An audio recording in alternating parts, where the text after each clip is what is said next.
Have you ever wondered what it would be like to grow up knowing your biological parents abandoned you simply because you were born a girl? Can you imagine being left in a trash bin like garbage, just because of your gender? The story I'm going to share with you today has haunted me for weeks. A baby girl in China was abandoned in the trash just for being female. But today, she's one of the most beloved celebrities in Hollywood. What she discovered about her origins, and what she chose to do with that information, will break your heart and then inspire you in a way you never expected. Tell me in the comments. Do you think our past defines who we are, or do we decide who we want to be? On a cold February morning in 1992, in the city of Wuhan, Hubei province, a newborn baby girl was wrapped in dirty rags and left beside a trash bin behind a local market. She had no name, no family, and no visible future. The only thing she had was a handwritten note in Mandarin that read, "Please take care of this baby girl. Her parents can't." But the truth was even more cruel and specific. She had been abandoned for the simple crime of being born a girl. China in the early 90s was under the strict one-child policy, enforced by the government to control population growth. In an ancient culture where sons were considered the only guarantee of family survival and financial security, being born a girl was, quite literally, a sentence of abandonment for thousands of infants every year. The little girl, who would later be known as Lin Meihua, was found by Zhang Laosher, an elderly garbage collector who worked the early morning shifts. Zhang, a 65-year-old man who had lost his own family during the hard years, heard the faint crying coming from the piles of trash. At first, he thought it was an injured cat, but when he moved the garbage bags aside, he saw two bright black eyes staring back at him with a soul-piercing intensity. Zhang knew that finding an abandoned baby put him in a legally complicated position. He was supposed to report her immediately to the authorities, who would likely send her to an already overcrowded state orphanage. But something in that tiny gaze told him this baby was different, that she was destined for more than the life of so many abandoned girls. For 3 days, Zhang cared for the baby in secret, in his small shack on the outskirts of the city. He fed her powdered milk he bought with his meager savings, kept her warm with old blankets, and sang her traditional Chinese lullabies with his rough smoker's voice. But he knew he couldn't keep her forever. A single elderly man didn't have the resources or strength to raise a baby. That's when fate played its first magical card in the life of this nameless child. The Mercy Orphanage of Wuhan was run by Sister Catherine Morrison, a 45-year-old Irish nun who had come to China in 1985 on a mission to care for abandoned children. Catherine was small in stature but had a heart of gold, with blue eyes that radiated a warmth strong enough to melt even the thickest ice. She had devoted her life to giving love and opportunity to the children society had discarded. When Zhang brought the baby to the orphanage, Catherine immediately sensed something extraordinary about her. Despite having endured days of cold and malnutrition, the baby radiated an almost supernatural vitality. Her eyes tracked every movement, her tiny hands gripped with surprising strength, and she responded to voices with a precocious intelligence. Catherine named her Lin Meihua, meaning beautiful plum blossom, because she had bloomed beautifully despite being planted in the most barren soil imaginable. In her first 2 years of life, Meihua became the unofficial favorite at the orphanage. She was the first to smile, the first to walk, the first to speak clearly. More than anything, she had a magnetic presence that made every adult want to be near her. Have you ever met someone who lights up a room just by walking in? Meihua had that quality from infancy, as if she carried an inner light that no outside darkness could extinguish. In 1994, when Meihua was 2 years old, a couple arrived at the orphanage who would change her life forever. Robert and Susan Chen, second-generation Chinese Americans living in Los Angeles. Robert was a heart surgeon, and Susan worked as a producer in Hollywood. After years of struggling with infertility, they had decided to adopt a child from China to connect with their cultural roots. They had come specifically looking for a newborn, but when they met Meihua, all their plans unraveled. The 2-year-old ran up to Susan with open arms, as if she had been waiting for her all her life. She clung to her leg and said in baby Mandarin, "Mama, I was waiting for you." Susan, who had remained professionally composed throughout the adoption process, completely broke down. "Robert," she whispered to her husband, "this is our daughter. She's always been our daughter." The adoption process took 8 long months of bureaucracy, but finally, in October 1994, Lin Meihua became Lucy Chen and stepped onto American soil for the first time. She was 2.5 years old, fluent in Mandarin, and had a smile that could melt hearts from across the room. The early years in Los Angeles involved intense cultural adjustment. Lucy had to learn English, adapt to a completely different environment, and, most importantly, process the trauma of abandonment etched into her emotional DNA. But she had something many adopted children don't: parents who not only loved her unconditionally but also honored and celebrated her Chinese heritage. Robert and Susan made sure Lucy grew up bilingual and bicultural. She attended Mandarin and Chinese culture classes on Saturdays, practiced traditional calligraphy, and learned about her native country's history. But she was also fully American.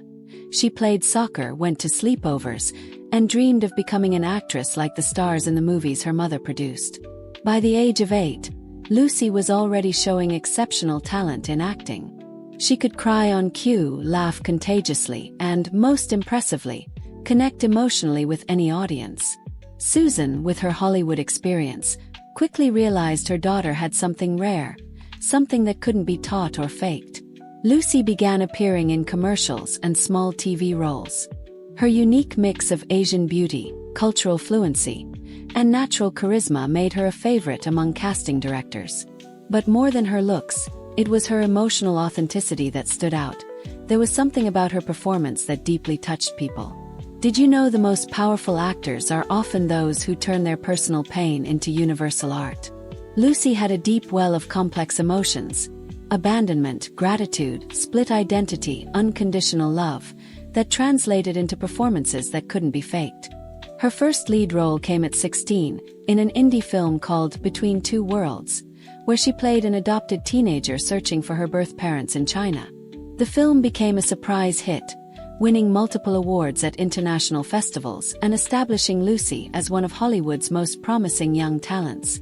But success came with unexpected pressure: growing public curiosity about her personal story. The media began digging into her origins, and eventually, the story of her abandonment became public. Rather than hide from it, Lucy made a brave decision that would define her career and her life. In 2010, at 18, Lucy chose to return to China to explore her origins, not to confront her biological parents, but to fully understand her story and honor everyone who had played a part in her journey to a loving family. Her return to Wuhan was captured in a documentary that went viral around the world. Lucy visited the exact spot where she had been found, now a modern marketplace. She met Zhang Laosher, the elderly garbage collector who had saved her, now 83. He wept with joy to see what his little plum blossom had become. But the most powerful moment came when she visited the Mercy Orphanage, where Sister Catherine, now 70, was still caring for abandoned children. The reunion between the Irish nun and the Hollywood star who had once been her special baby brought millions to tears. "I always knew you would do something extraordinary," Catherine said, hugging her. "You had a light that no darkness could extinguish." Lucy immediately established the Meihua Foundation, dedicated to improving orphanage conditions in China and facilitating international adoptions. But more importantly, she began using her platform to change the narrative around abandoned girls in China. In her public speeches, Lucy always emphasized, "I wasn't thrown away because I had no worth. I was abandoned because society wrongly decided girls were worth less than boys. But look what a worthless girl can do when given love and opportunity." Her acting career skyrocketed after the documentary. Lucy became the first Chinese-American actress to win an Oscar for her performance in The Color of Memory, a film about families torn apart by government policies. In her acceptance speech, she dedicated the award to every girl who has been abandoned, rejected, or underestimated. "This award is proof that you are priceless." But perhaps her most meaningful achievement wasn't professional. It was personal. In 2018, Lucy married Michael Thompson, a human rights activist she met during her philanthropic work. Instead of a traditional Hollywood wedding, They held a small ceremony at the Mercy Orphanage in Wuhan, with Sister Catherine officiating and Zhang Laosher walking her down the aisle. "I wanted to get married in the place where I first learned what unconditional love meant," Lucy told the media. "This orphanage wasn't where my life began, it's where my life was saved." Today, in 2025, Lucy Chen is one of the most respected and beloved actresses in Hollywood. She has starred in over 20 films, won multiple international awards, and is a leading voice on adoption and women's rights across Asia. But more important than her fame is her impact. Her story has inspired changes in adoption policy in China, helped thousands of girls find loving homes, and proved that a person's worth is not defined by the circumstances of their birth. Lucy and Michael now have 2 adopted daughters from China, both abandoned under circumstances similar to their mothers. "I want my daughters to grow up knowing they were chosen, not discarded," says Lucy. That their story didn't start with rejection, but with love waiting for them. The Meihua Foundation has rescued over 5,000 children from orphanages across Asia, built 12 world-class child care centers, and facilitated adoptions that have created beautiful families in over 30 countries. Zhang Laosher, the man who found her in the trash, now lives in a comfortable home Lucy bought for him in Wuhan. At 98, he still calls her "my little plum blossom," and says finding her was the most important purpose of his life. "God put me in that alley that morning," he says with shining eyes, "so I could be the bridge from darkness to light." Sister Catherine retired last year, but not before seeing over 200 orphanage children graduate from college. Lucy speaks with her every week and still lovingly calls her Mama Catherine, just like when she was 2. Lucy's story teaches us that our value is not defined by those who reject us, but by those who choose us. It shows that abandonment can become purpose, that shame can turn into pride, and that one saved life can ripple into thousands of others. But most of all, it reminds us that sometimes, the people the world discards are exactly the ones it needs to change.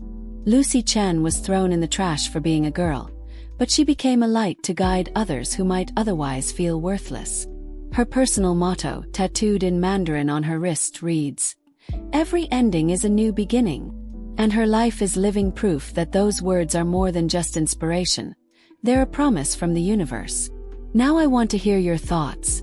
Do you believe people who've suffered abandonment or rejection have a special strength to help others in similar situations? Or do you think we all have the power to turn our pain into purpose? Share your perspective in the comments. I'm fascinated by how different stories of resilience touch people in unique ways. And if you know someone who's been adopted or overcome abandonment, share this video with them. Sometimes we just need to remember that our hardest stories can become our greatest gifts to the world.